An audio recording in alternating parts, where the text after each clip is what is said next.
Thank you, Judy. Good evening. I'm Nancy Rosenthal, and I will be the moderator for this candidate forum. The timekeeper is Judy Jacobson. Thank you also to the candidates in the race for New York State Senate District number 7, Anna Kaplan and David Franklin. We applaud you, our viewers, for taking the time to learn about these candidates. Before we begin, a few words about voting. In New York State, there are 3 ways to vote: via absentee ballot, early voting starting this Saturday, October 24th through Sunday, November 1st, Election Day, Tuesday, November 3rd, from 6 a.m. to 9 p.m. at your assigned polling place. We suggest you make a plan to vote. Absentee ballots must be postmarked by November 3rd or can be dropped off at polling sites or the County Board of Elections by 9 p.m. on November 3rd, Election Day. Information about voting and the races in your district are available on the League's voting website, vote411.org. I would like to remind the candidates, their campaigns, and the audience that any unauthorized recording of this forum is prohibited to ensure that the content of the forum is not manipulated in any way to create false or misleading impressions of any candidates. The complete forum will be posted on the Port Washington and the Nassau County League websites and YouTube after the event. Both candidates and campaigns have agreed to the policies. Questions being asked tonight have been submitted by the public and reviewed by a league committee in advance to avoid redundancy. The candidates have agreed to the procedures and rules for tonight's forum. The format for tonight is as follows: opening statements of 3 minutes each, questions and answers limited to 1.5 minutes, and a closing statement of 2 minutes. Judy Jacobson, the timekeeper, will hold up signs when a candidate has 30 seconds and when they must stop speaking. Before going live tonight, a coin was flipped to decide the order for the candidates to respond. The order of answering questions will alternate between the 2 candidates. The order of closing statements will be the same as the order of opening statements. So let's begin. The first opening statement is with Mr. Franklin. Thank you so much, Nancy. First, I'd like to thank the League of Women Voters for putting this together. As always, you do so much for to ensure the democracy in our republic, and I thank you for doing so. Thank you, Anna, for coming and doing this. This is our 3rd now, I guess. So we're getting used to each other. I've been trying to change my tie up every time. I'm running because I'm tired of politics as usual, and I think we need leaders and not followers. I worked at HBO for 36 years as an operations supervisor, as an RF technician. 13 of those years, I was shop steward for the union. The men and women I worked with put their trust in me. They trusted me with their lives and their futures. As the elected police commissioner in Port Washington for 9 years, I served and got the same trust from those people. It was an honor and a privilege to have the trust and the vote of the people of Port Washington. We worked hard as a team. We made sure that we got involved with the community and that our police force reflected the diversity in that community. In my time, of 10 officers that we hired, 2 were women, 3 were African American, and 1 was a Muslim. I actually had the honor of swearing 1 man in on the Quran. We worked together as a team. And as a result, in 2019, we were named the safest town in New York State. I'm asking you one more time for that trust. You will get the same service, the same accessibility that you had when I was police commissioner, as you will when I am state senator. I will be your voice in Albany. I think people recognize it's time for a change. In 2016, 57% of registered voters showed up to vote. In 2018, less than 40% showed up. I think people are tired of politics as usual. I think we need a change, and I'm ready to take us into the future. Thank you. Thank you very much. Ms. Kaplan? Thank you. Good evening, everyone, and thank you to the League of Women Voters for making this possible so that the residents could get to know us a little bit better. My name is Anna Kaplan. I'm New York State Senator for District 7. And some of you probably know a little bit about my history. I came to this country at age 13, fleeing my country of birth as a political, religious refugee. I came to this country, I went to public high school, college, and then law school. I got married, and I have two daughters. We settled in Nassau County, where I raised my children, and they went to public school. And somewhere along the way, I had the privilege of running for office. First as town councilwoman for town of North Hempstead, and then 2 years ago running for New York State Senate, District 7. I ran because I wanted to give back to this great country that has given me so much. So many opportunities so that I could recognize my American dream. And I am so happy to talk about my record in the last term, how we have delivered, and we have made sure the Long Island voices are being heard. We made sure that we passed the permanent property tax cap. We made sure to bring back record funding for our public schools so that every child could get the best education possible. We've protected women's reproductive rights and codified Roe in state of New York. We passed common sense legislation so that we can take guns away from individuals who are a threat to themselves and their community. We also defended New Yorkers of all background and religious beliefs. And we also passed Child Victims Act and also made changes to our voting rights. Those are really changes that affect every New Yorker, every resident in my district, and the entire state of New York. I'm proud of my accomplishment, and I'm looking forward to go back and do more and deliver for this district. Thank you. Thank you, Ms. Kaplan. Mr. Franklin, we'll start now with the questions. What have been the biggest failings and successes of New York State's response to COVID-19? You're on mute, sir. Sorry, I thought I clicked it away. How about now? Okay.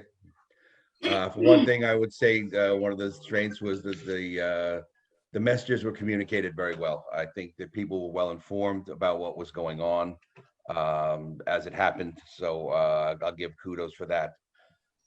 At the same time, the information was not always clear. You had situations, you would hear about COVID infections, but you never knew the severity of them. You had the problems, obviously, with the nursing home deaths, which was tragic, which was just poorly handled by the administration.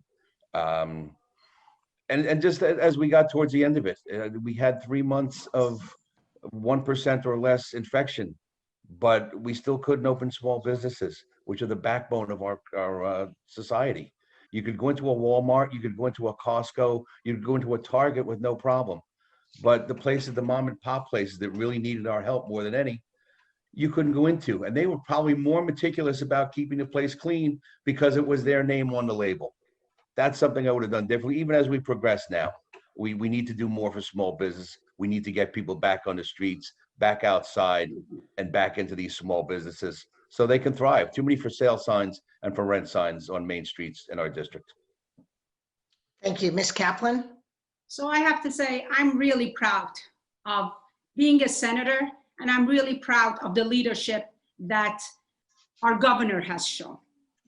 We've seen repeatedly how the federal government failed us, where they had all this information that they did not think that people needed to know and were not honest with people. But we saw the leadership of Governor Cuomo going on TV every day, giving the information that was really appropriate and telling people exact truth, not sugarcoating it, telling them exactly what was happening. And I disagree with my opponent, giving the data. And I can tell you, I'm also really proud. My office got bombarded with calls. People weren't getting enough information accurately and they didn't know what to do. My staff and I worked around the clock every day, put a newsletter out, made sure that we are giving the information accurate, up-to-date information, because the situation was so fluid, things were changing every second.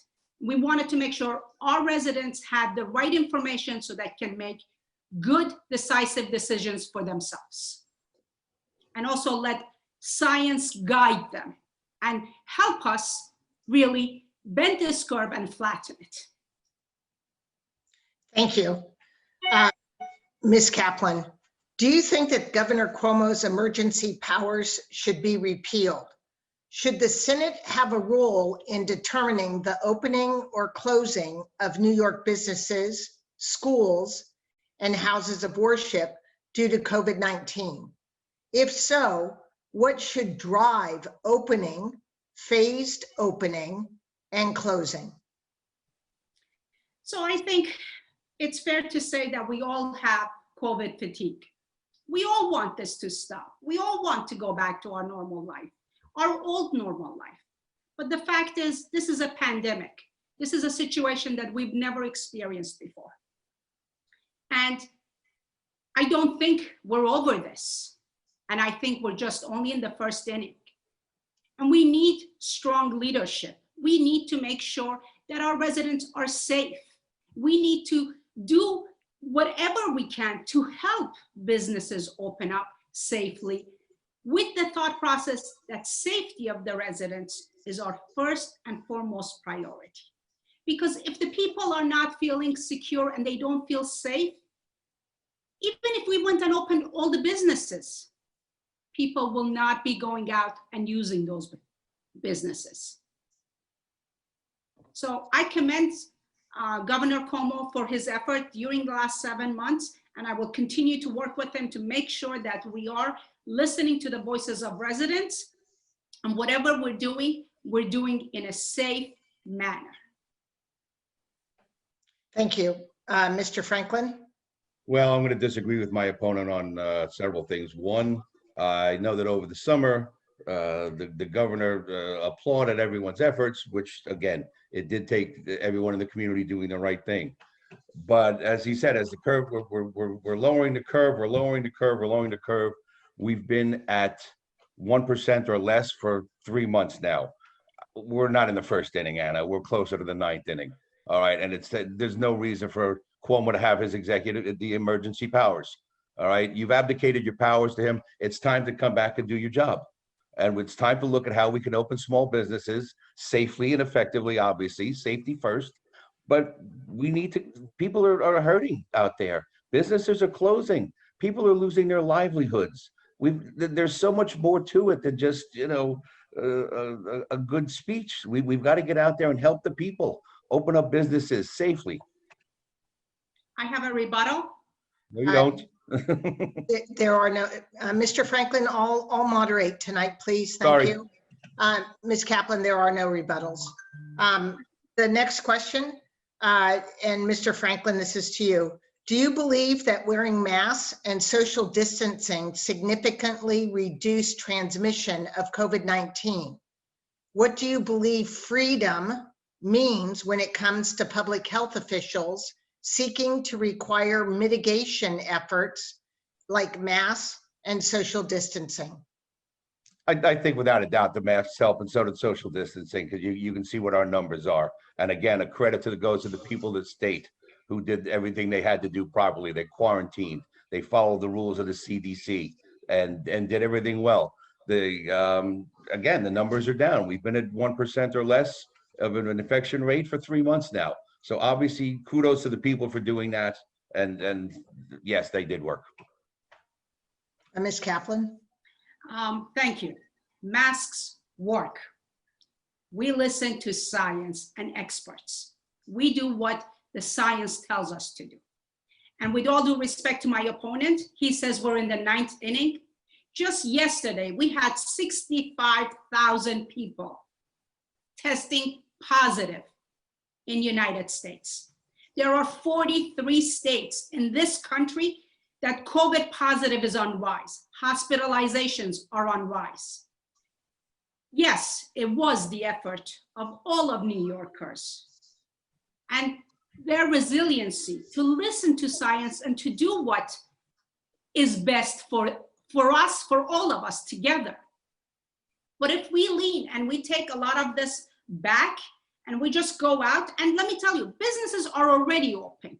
It's not that they're not open. Businesses are already open. People have to feel secure and safe to go out. And we need to make sure we stay at that 1% so that we don't have an uptick in New York State, because what we went through was pretty awful and horrible. We just don't want to go back to the days that we had in March, April, and May. None of the New Yorkers can afford that. Thank you. Ms. Kaplan, how would you address the looming shortfalls in the New York State budget? What cuts would you make if federal stimulus does not arrive? So that is a very, it's been a very difficult situation for all of us. When we were back in Albany in March and we were passing a budget, we knew that we had a budget that had a shortfall of $12 to $15 million. But we passed our budget really understanding that the federal government was going to come and help us. New York State has been a giver state for decades. If you tally up how much New York has been given to the federal government in the last 5 years alone, all we're asking is for the help from the federal government that we deserve. New York State was the epicenter for COVID. We managed without any information and without any help, especially in the beginning, from our federal government. Now it's time for federal government to do their job. They need to step up. They need to help us. They need to come back with a package for state and local government so that there is a relief for people in this state. I have a lot of residents who work really hard and pay a lot in taxes. All we're asking now is for us to get some of that back so we can get on our feet and move on. And aside from that, my first, second, and third ask would be from the federal government. But I also understand we have to do things that we could be helpful in the state of New York. Thank you. Thank you. Mr. Franklin. Well, we have to look at where spending is, where money is going. I think there's a lot of wasteful spending. And to be honest with you, they passed a budget they didn't have the money for. So, you know, right off the bat, we're in a hole. You have certain things like we give I think it's $425 million as a Hollywood tax credit to get companies to come over here and shoot and do productions. When it first started, I think it was 2004 under George Pataki, there were 5 companies and it was a $25 million budget. Now we're up to 400 million. You've got 27 million that we're providing free tuition for illegals, and they don't have to show any financial need. At the same time, people who pay taxes can't pay their bills because the tuition assistance program, the TAP gap, is now widened. They didn't provide for Excelsior benefits for students. We're spending money we don't have. You have the comptroller who came out with a study, an audit rather, that Medicaid, we have hundreds of millions, if not billions of dollars of waste. We can't just depend on, we can't go to mom and dad for allowance every time we overspend. We have to cut our own budget. Families have to do it. Albany has to do it. Thank you. Mr. Franklin, what do you recommend is the best practice to jumpstart the New York State economy? We have to create more jobs. We have to broaden the tax base. One of the things I discussed early in my career was sports gambling. It's very popular in our area. Pennsylvania does it. In 2019, they made $1.4 billion. In 2019, New Jersey made $600 million. 300 million in tax revenue. It's something that all the leagues endorse. We already have the infrastructure set up, so it wouldn't cost an awful lot of money. We have the OTB system. We can add a couple more parlors in that. That could generate billions right there.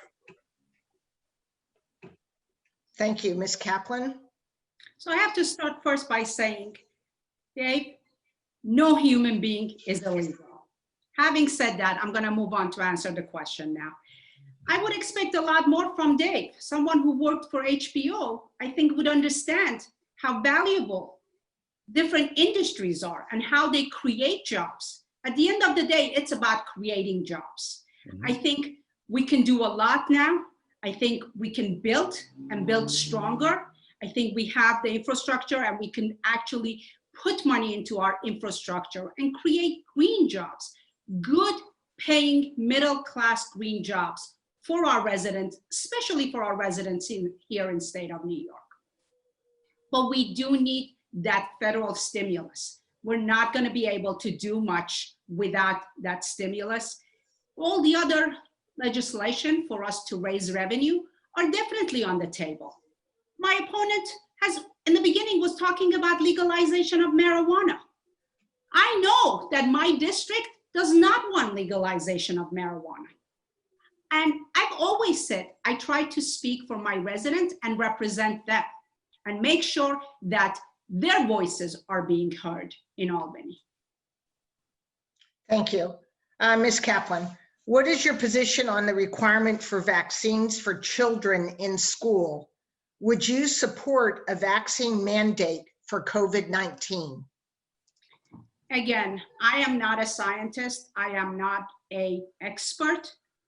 When it comes to vaccines, I listen to the experts. I listen to CDC. I listen to people who've had 40, 50 years of their life that they put into the science, and whatever they say would be something that I would be advocating for.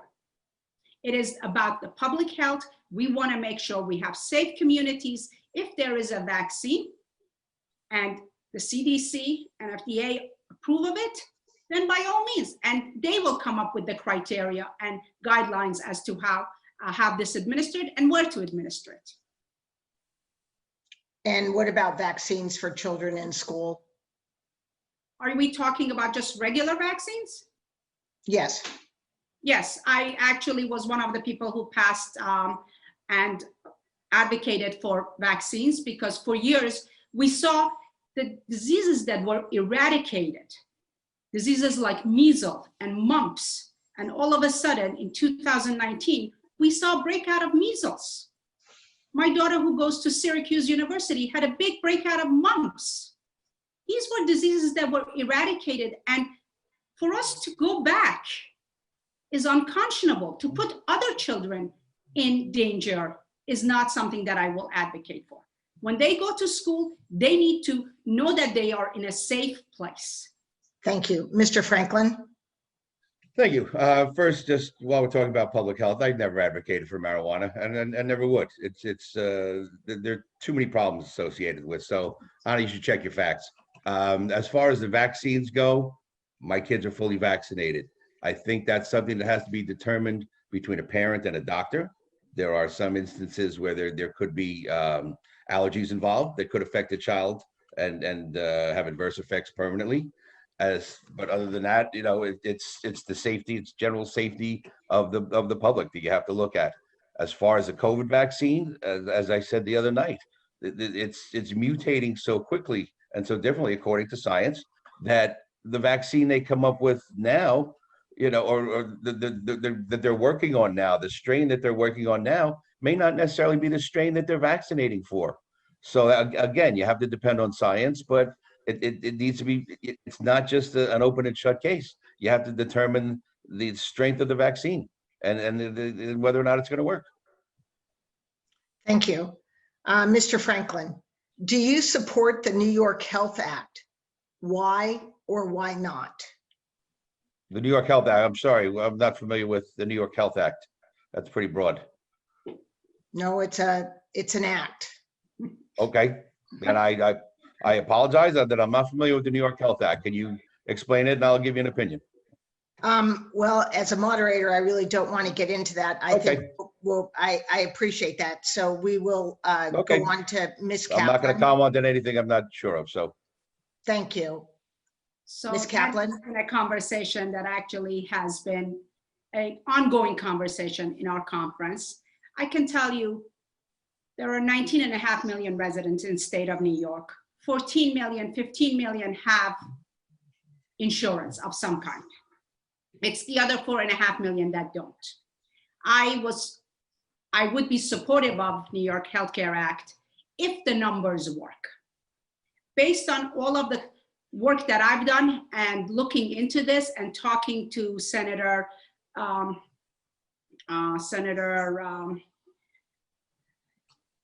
Rivera, who chairs health in New York State, the numbers don't work.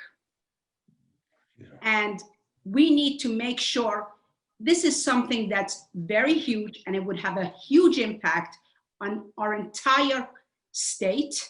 We need to make sure that we are doing right by the people, and what we are putting in place is something that actually can work and that we can afford it.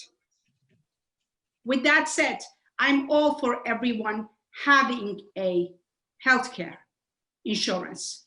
We've heard a lot of stories how it bankrupts. There are people who are just one paycheck away from being bankrupt if they have a big hospital bill. But the fact is, we need to be prudent and make sure that we're doing the right thing and have the right information and data to do this. Thank you. Thank you. Ms. Kaplan, with President Trump's recent nomination to the Supreme Court, it seems that Roe v. Wade may be overturned in the next few years. Do you support New York's Reproductive Health Act's codification of Roe v. Wade and promise to keep that law in place, irrespective of what happens in the Supreme Court? So, Nancy, I have to tell you, this was one of the promises I had made 2 years ago. And I heard from a lot of my constituents, and I have a very diverse district. And the fact is, we need to make sure, and we are blessed that we passed the Reproductive Health Act codifying Roe in state of New York, to be able to offer a woman the right to decide what to do with her body, with the help of her physician and her family. But at the end of the day, that's a fundamental right of every woman. I fought for it. I was very proud to be a co-sponsor, and I'm very proud that we passed it and codified Roe in state of New York, because as you said, we don't know what's gonna happen on a federal level. So I'm very proud of that, and I will make sure I will fight for this with my last breath. Thank Because you. I do believe this is so important. Thank you.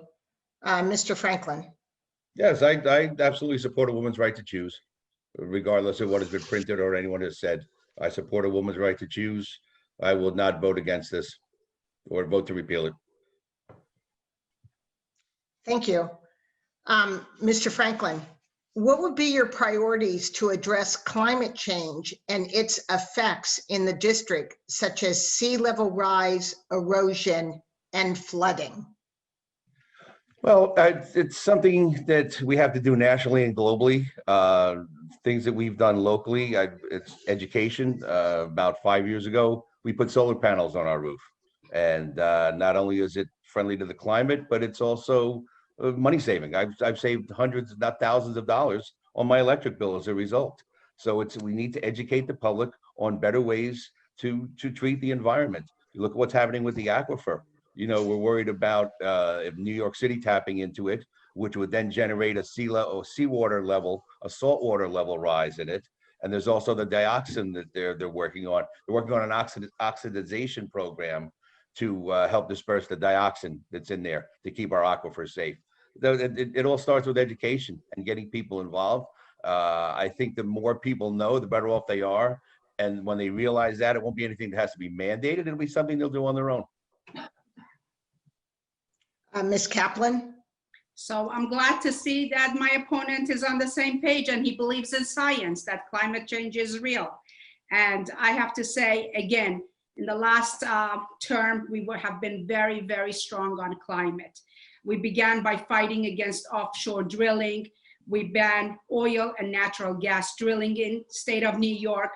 We understand that the economic and environmental health are connected, and we want to protect them. All of New York State have access to clean and air and drinking water. We passed legislation prohibiting toxics from children's toys. We prohibit 1,4-dioxane in shampoos and household goods and cleaning products. We prohibited use of PCE. We also prohibited the PFOS and PFOAs from use in the state of New York.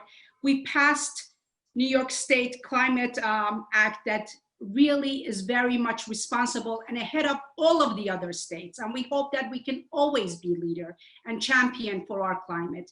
We understand how important our communities are and how climate is affecting our communities. And we need to ensure our climate and communities for the generations to come. I was instrumental in bringing, again, record number funding for dealing and treating our water with all of the different water districts. Thank you. Thank you. Ms. Kaplan, what do you see as the biggest threats to Long Island water? And what will you commit to do to build consensus in Albany to reduce those threats? So the water, as it was mentioned, we rely on our aquifer, and we have to make sure that our aquifers are protected, and we do everything possible to maintain them. And it's tens of millions of dollars just for our district to treat our water with all of these chemicals that there are in the water. And we have to make sure we bring that funding so that the water districts can actually do this and ensure that our water is safe for our communities. And aside from that, I think it's also what was mentioned. We will never let New York City come and try to tap into our water. We understand we have the 3 aquifers here in Long Island, and we need to make sure we preserve it, again, for generations to come. That has been a fight that I've had going on for the last 3-4 years that I've been in the office. I've gone to rallies, and we've made sure that we're being heard and we are clear. They are not coming and really tapping into our aquifer. Thank you. Mr. Franklin? Oh, as I stated earlier, we were talking about climate change. We agreed. We cannot let New York City tap into the aquifer. If too much is withdrawn, there'll be saltwater intrusion, and that'll affect our drinking water. Couple that with the fact that New York has an alternative source of water rather. They don't need to tap into our aquifer. As I stated earlier with the dioxin, they're coming up with new and improved ways of treating the water to make sure that there's any poisonous chemicals are taken out. So we're taking the right steps. I think what the Western Conference is doing as far as the aquifers, they should just continue the work that they're doing and keep our water safe. That's job one. That's the basics. The basics of life is water. So we need to keep our drinking water safe. Thank you. Mr. Franklin, do you support the 2020 bail reform legislation? No, I do not. I think it needs to be repealed and redone. I've said in the past, there are certain aspects of this that make sense. As far as I've said, there should be some sort of a sliding scale for to consider ability to pay for lower income offenders who may not have the ability to pay a bail, who then get thrown into a general population with hardened criminals that's only going to make their life worse. That's one problem I had with the Bail Reform Act. You took judicial discretion out of the way. So judges and prosecutors could have then decided on a sliding scale or made sure that low-level offenders or people without the ability to pay stayed out. The other problem you have is we now have a revolving door crime system where judges, as I said, judges are out of it. People are arrested, and before the officer is finished doing the paperwork, they're back on the street. During the protests that we had, there were 423 people who were arrested, let back out, and went on to commit another 850 crimes. It's just unacceptable. There are too many high-level crimes that still do not require bail. I think we need to start from scratch, and both sides have to work on this together. This can't be just one party rule. Both sides have to come up with a common sense plan to make it work. Right. Usually both sides working does usually promote something better on every issue, Mr. You would think. Franklin. Thank you. I agree. Thank you. Ms. Kaplan? So I have to say, when we went to Albany 2 years ago and we flipped New York State Senate Democratic, we made a decision. We were going to tackle not just the easy stuff, but the difficult stuff that for decades went to Albany and was just brushed under the carpet and not dealt with. You'd be hard to find people from both sides of the aisle that would have said to you, criminal justice system was good. Everyone thought that there needs to be change. We made changes. It was in the budget in 2019. We passed it. And since then, back in March, we passed legislation that made over 22 crimes bail eligible. My opponent neglects to mention that. And he talks about safety and how people are getting out. I would like to point out, please stop reading the information from the right-wing extremists. Read your local paper. Read the Newsday article of September 23rd, where it shows that crime is down 7.8% in Nassau County alone over last year. We made substantial changes, and I worked with a lot of advocates and made sure that the judges and also our DA have the power and discretion to seek protective order to keep the names of people and any information with regard to them private and safe.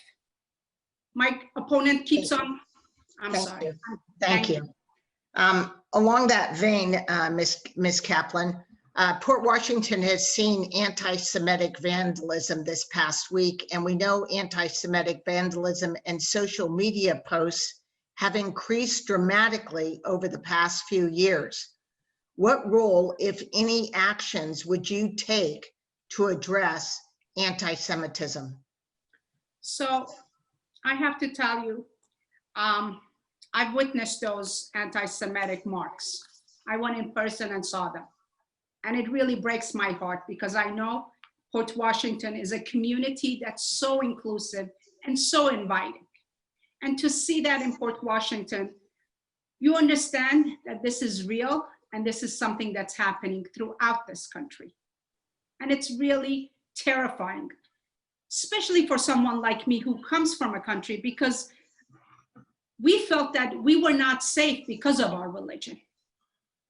I will do everything in my power. I've actually have had legislation that I've pushed to make sure that we are trying to do better in terms of teaching, whether it's at school to the children and also the administrators and also the parents, that hate has no place here in our state, that we cannot stand for this, that an attack on one of us is an attack on all of us, and that we have to stand united and battle this. And every time this happens, we need to stand strongly against it and make sure that history does not repeat itself.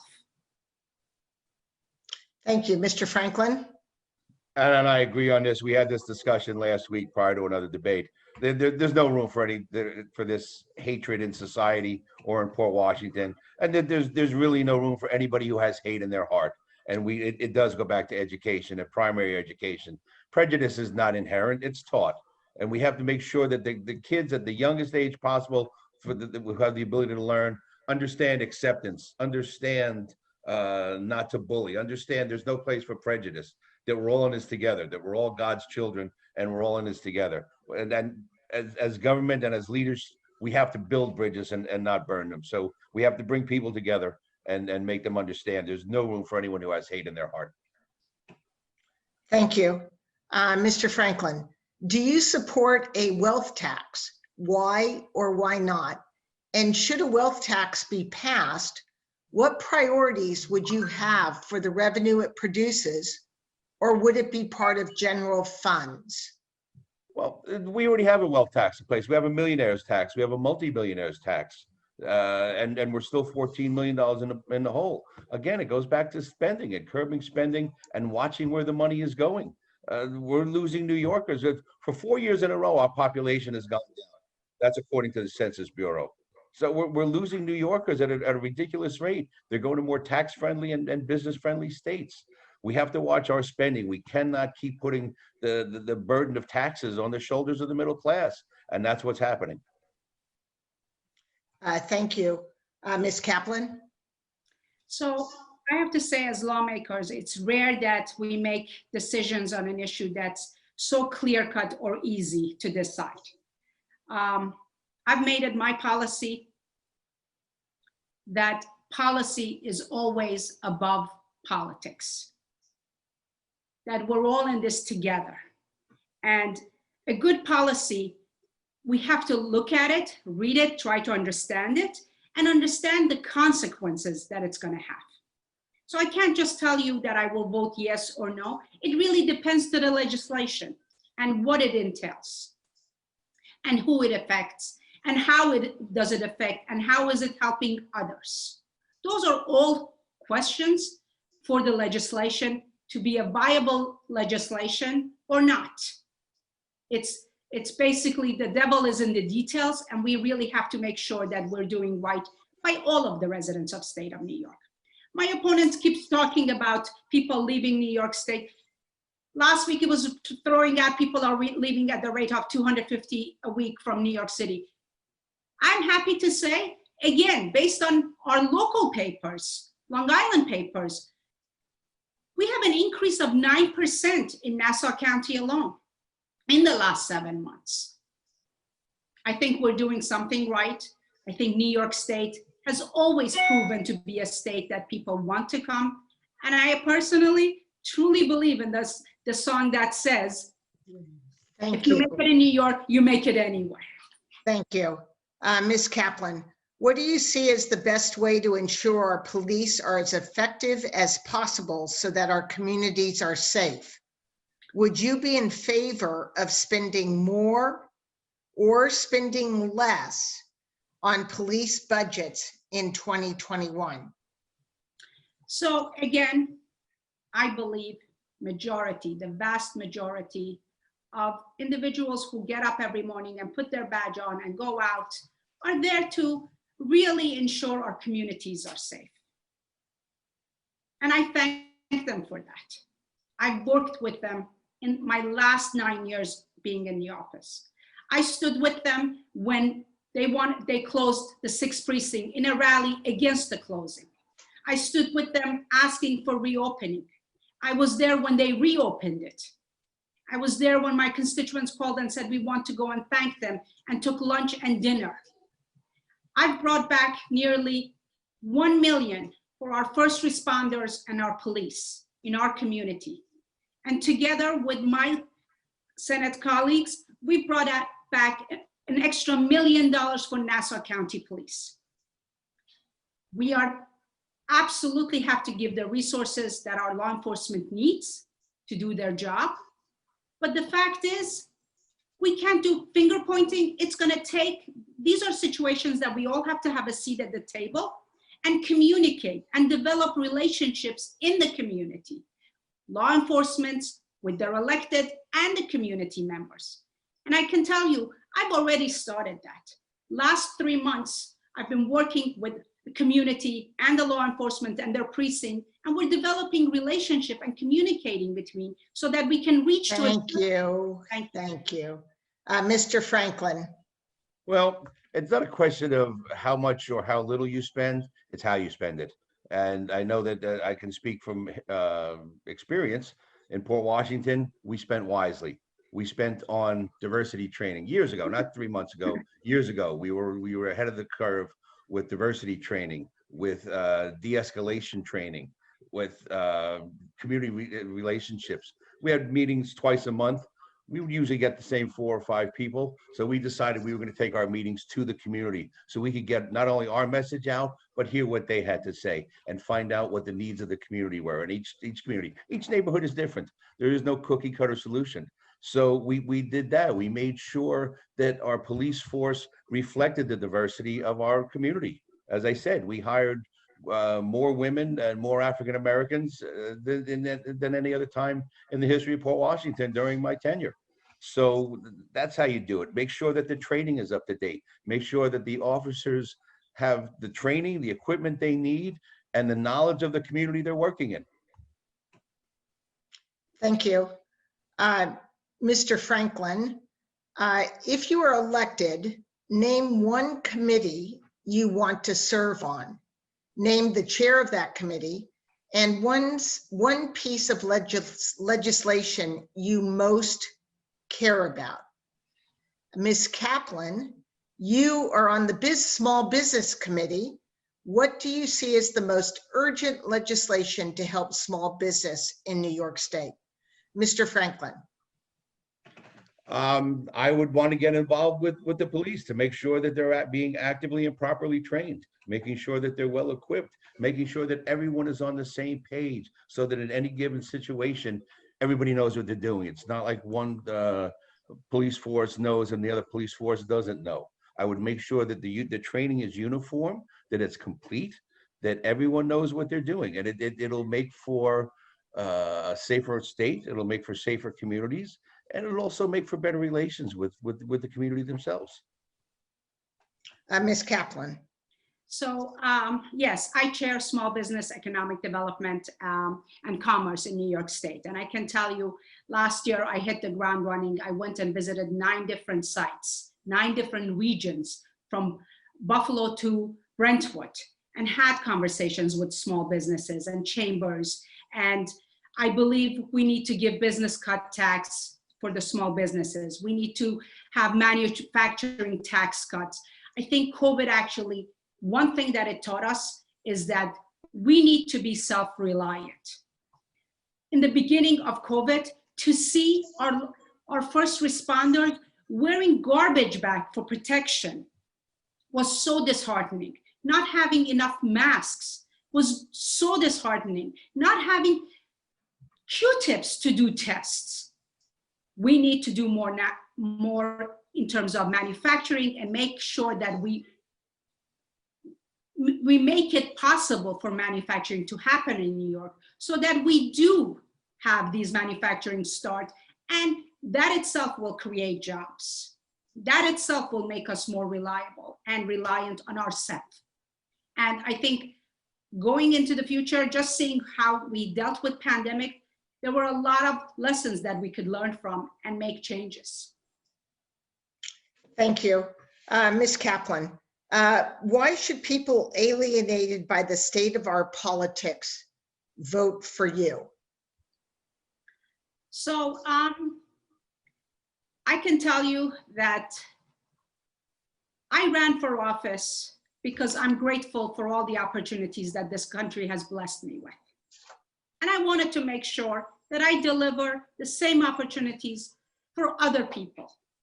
I wanted to make sure that children in this district have a better education, have the best education possible, because that's the only way that we can help them and level the playing field for them so that they can lift themselves with better education.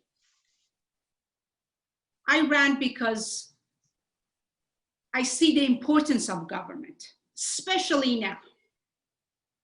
Dealing with COVID, we really recognize what leadership is all about.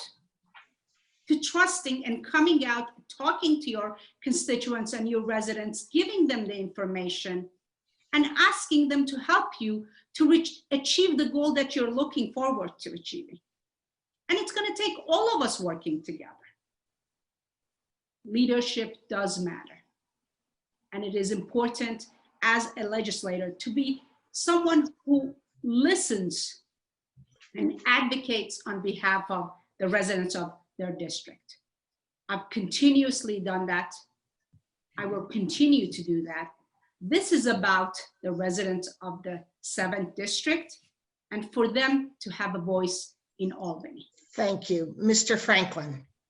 Thank you. I'm running because people are tired of politics, as usual. My slogan, people over politics, is more than a slogan. It's a way of life. It's a way I've always dealt with things. It's just dealing with people. I've had the opportunity to walk through neighborhoods and knock on doors and meet the people, find out what their needs are, find out what their wants are, what they think the direction of the state should be.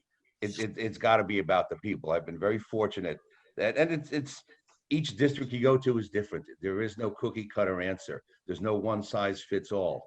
And that's what, you know, Ms. Kaplan talks about, the best education.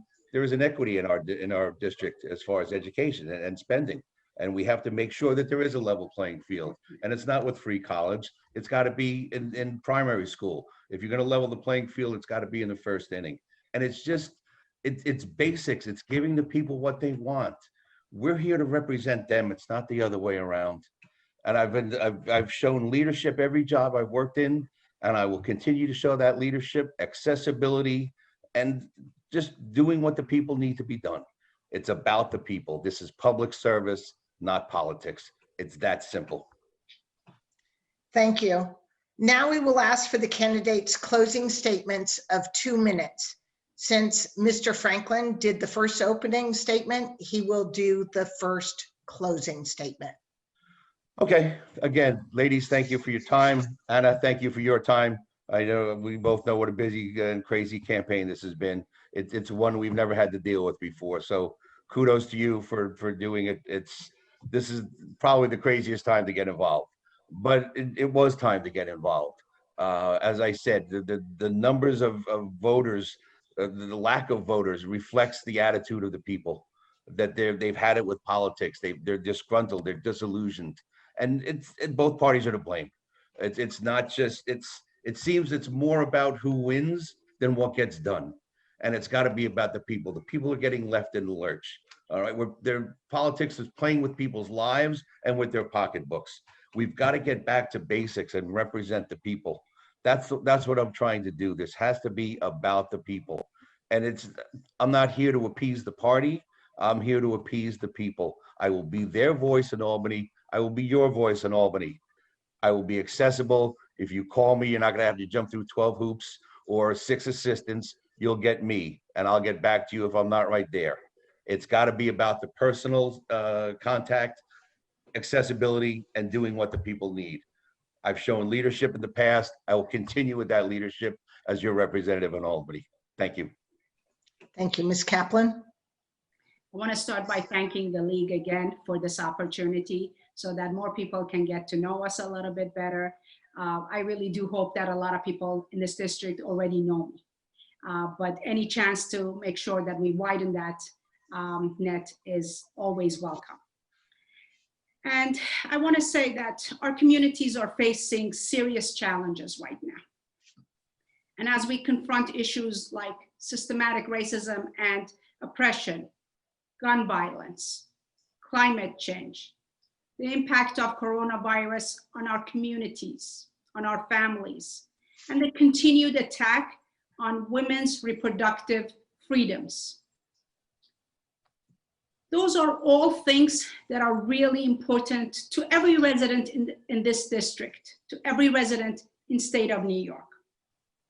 I believe as Americans, we need to rise to the occasion, and we need to pull together and be united and face these challenges together. I've shown that I work with everybody to get things done for my district, bring back results.